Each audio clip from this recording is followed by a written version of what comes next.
It was a day of extremes. The weather saw to that.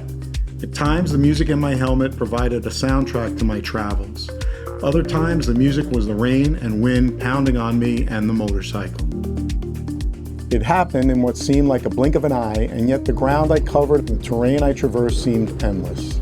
The day was neither long nor short.